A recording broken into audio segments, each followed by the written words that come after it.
When I was a teen in the 90s and people found out I was Colombian, oh, drug dealers. Today, it's considered cool to be Colombian. People are blasting Karol G in the car, J Balvin, Shakira. How did we get here? Let's talk about it. Yeah, let me just share a comment that I got. I myself, being Mexican-American, have always found the dichotomy between my personal ethnicity, race, culture so fascinating, if not alienating, because us Latin Americans have such complex historical and cultural backgrounds. So my dad is from Cali, Colombia, and my mom is from Barranquilla, Colombia. Barranquilla is where Shakira is from, and Sofía Vergara, for those of you who have watched Modern Family or you've listened to Shakira's music. I don't consider it my true home. I definitely feel American. If you talk to my husband and you ask him how he views me, he's like, I just see an American. I talk with an American accent, even though Colombia has influenced me heavily.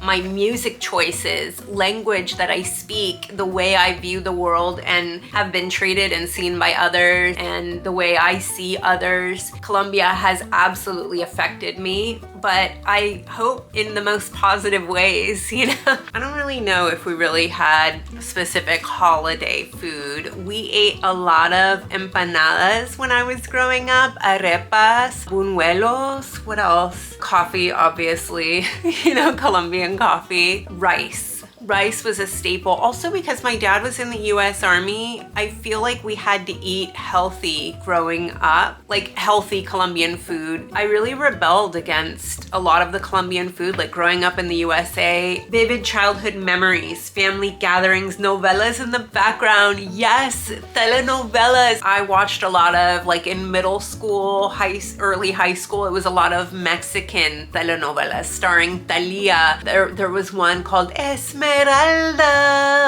But there's so many, like, and the songs play in my head. Dos mujeres, un camino. Oh, I'll start singing. Dos mujeres, un camino. And it's these crazy stories, usually having to do with a really poor, destitute girl who ends up married to the rich heir of the farm that is either nearby or that she works on. She's like the maid, or somehow she ends up with the handsome, wealthy son who lives in that house. And it's like the same story, but we never get tired of it in Hispanic culture. Because of my age, I grew up watching Sábado Gigante, and that was always on TV at night, and just big family gatherings. Yes, my dad was one of 10 kids, and so there were always huge parties. My dad's side of the family was in Hollywood, specifically like Los Angeles area, spread out kind of throughout LA. I had an uncle in Anaheim, Los Feliz. I would be over there, Hollywood, Los Feliz, Anaheim, kind of all over the place, but especially Hollywood, right near Hollywood Boulevard. Fountain Avenue is where my tia Olga used to live, and so there was wonderful music playing, and from a kid's perspective, it was joyful. It didn't matter if there were police sirens going off. We were kids and playing in the dirt and having fun, and I loved it. Great memories. Playing in the dirt with chickens, running around. Even though our family was Colombian, I never got any Pablo Escobar jokes in school, but everyone would make comments about drugs, and I would always be like, we're known for coffee. Like, you know, so I don't know if that's, I never thought of myself as snobby, but Clueless, do you remember Clueless was the whatever? Like, that movie was really big, and so those attitudes went around, and I remember telling one guy, we're also known for coffee. Like, really? So that was really annoying. And then how did that make me feel? Shame, wanting to hide my Colombian side, over-explaining my family is nothing like that. I'm not gonna say my family is nothing like that. I remember the guy that I indicated like, oh, maybe I can go to your church, because he said he was Christian, and he was like, let me stop you right there. My dad would never approve. And it was like, oh, like, and I don't know, I think when I've talked to other people, like if you would have lived in New York or a bigger city where there was more diversity, you didn't hear those kinds of things, but I was living in a small town outside of Orlando. Because of experiences like that with that guy who said, let me stop you right there. My dad would never approve. Like that made me feel like, oh, I'm not white enough or whatever. And then listen to the way I talk too. Like there's Hispanics that'll argue, oh, you're too white or whatever. So there's always been that. And a lot of you guys maybe can identify with this. I feel like a lot of Latinos go through this. You're either too white or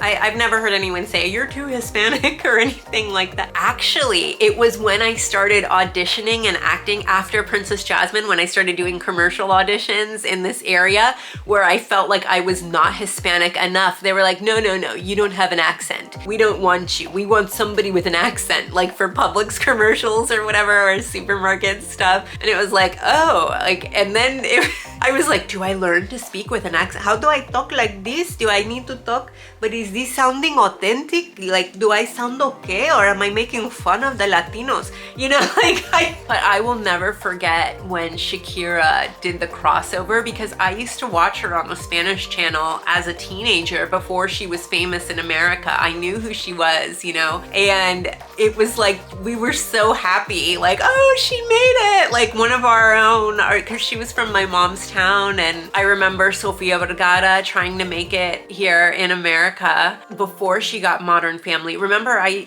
mentioned that I used to audition for commercial stuff here in Central Florida. Huge casting director in Miami. I don't know if she's still big. She was before I had kids. She told me and a bunch of other people in Winter Park once, there was like a casting director meeting thing, and she said, I used to have Sofía Vergara audition for me all the time, but her accent was so thick, I never wanted to cast her in anything because I just assumed American audiences would not want to hear somebody with that thick of an accent, and I never cast her.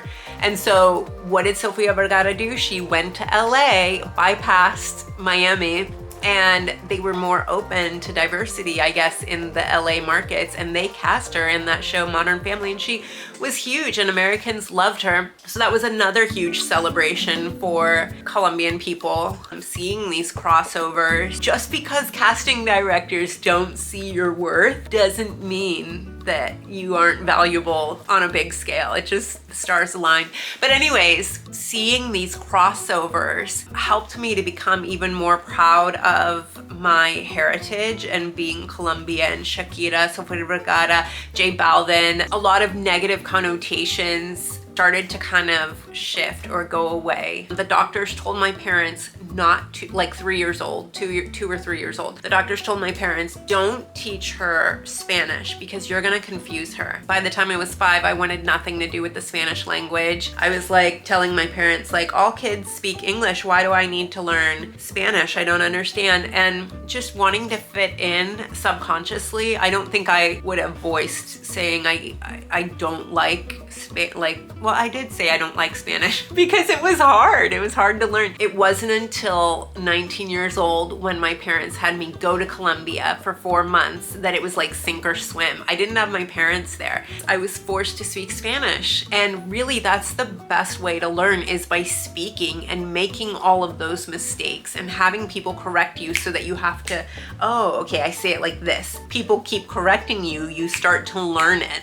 So you are forced to remember it, and it can't just go in one ear and out the other. And your vocabulary, because you're being assaulted with vocabulary everywhere, your vocab starts to grow super fast. And I came back practically fluent, I wanna say. And so sometimes I do wonder, have I lost some of the Spanish since then? Because I'm 42 now, I was 19, but I feel like I've kept a lot of it because of music and reading and exposing myself to watching things in Spanish. A lot of times in Netflix, I will change the language to Spanish just so that I'm hearing it constantly. And then speaking with my parents, and whenever I see Spanish speakers, like at Disney World working there, I would see a janitor, because that's, you know, I would just be like, oh, hola, ¿cómo estás? You know, like trying to talk to them, because it's a chance to use that language. You're an American trying to speak Spanish. It's a chance to make a connection with somebody from a different worldview than you know, and I think it's good. My parents tell me that I don't sound Colombian, that I sound more Mexican. And if that is true, it's probably because of being in America, like all of the advertising and the telenovelas and being exposed to the Mexican accent more, maybe through friendships things like that. I don't know if I really speak like a gringa. I don't know. And my kids don't even look Hispanic, you guys. I used to tease my husband like, oh, people are gonna ask if your kids are adopted, because my husband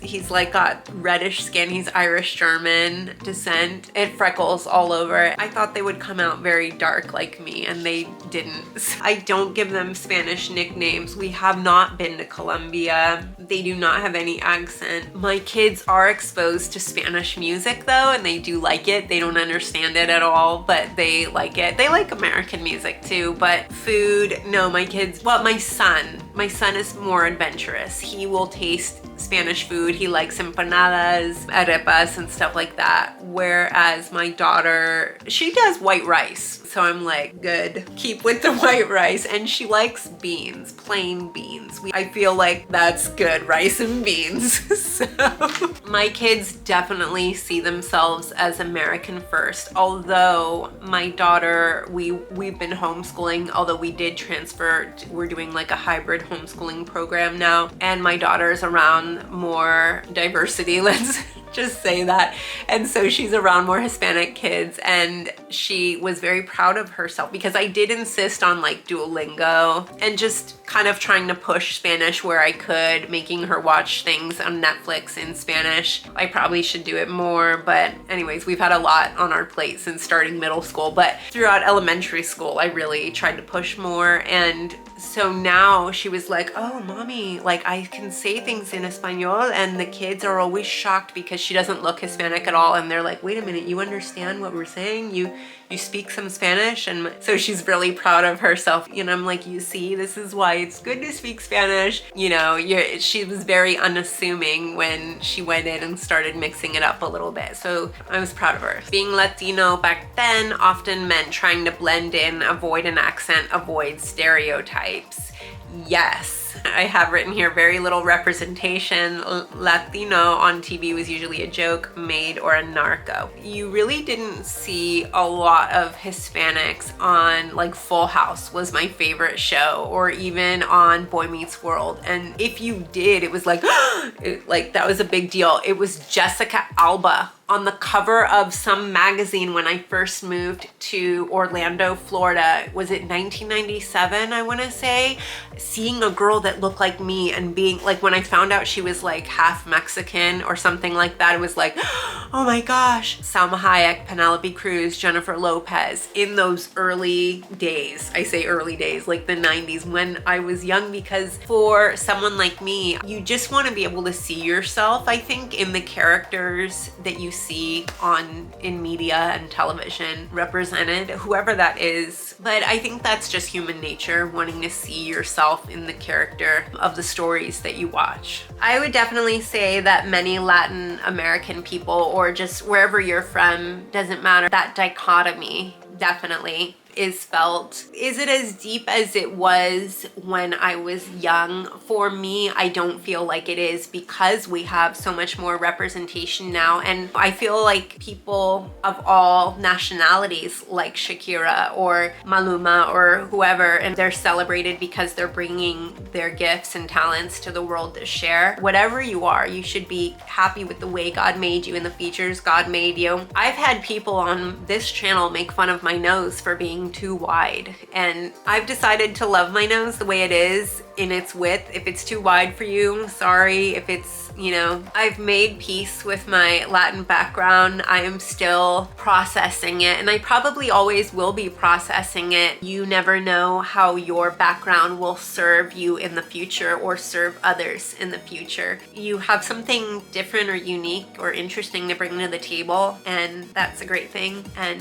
anyway, I hope I answered your question well. I feel like there's still so much to say, and I don't have all the answers, and I almost wish I could have done this interview when I was 20, like 20 years ago, because I feel like I would have remembered more things, or maybe been more open to talk about some of the difficult parts of childhood. Part of me feels like I'm a little bit reserved because I don't want to step on toes. We live in a culture that is still, you know, united but can be so divided because we can offend and hurt each other. There's so easily with accusations, and that's not my goal in this. I would prefer to unite people and focus on what we have in common with our fellow human beings, regardless of where we're from. I kind of want to hear what some of you guys have to say in the comments below. Please let me know your thoughts and feelings or points that maybe you wish I would have talked about more or that you want to see talked about in another video. Thank you guys so much for watching. Please like this video if you liked it, share it if you think it could benefit somebody else, subscribe to my channel if you want to see more, and I hope to see you guys very soon in another video. Thank you so much for watching. Bye everyone.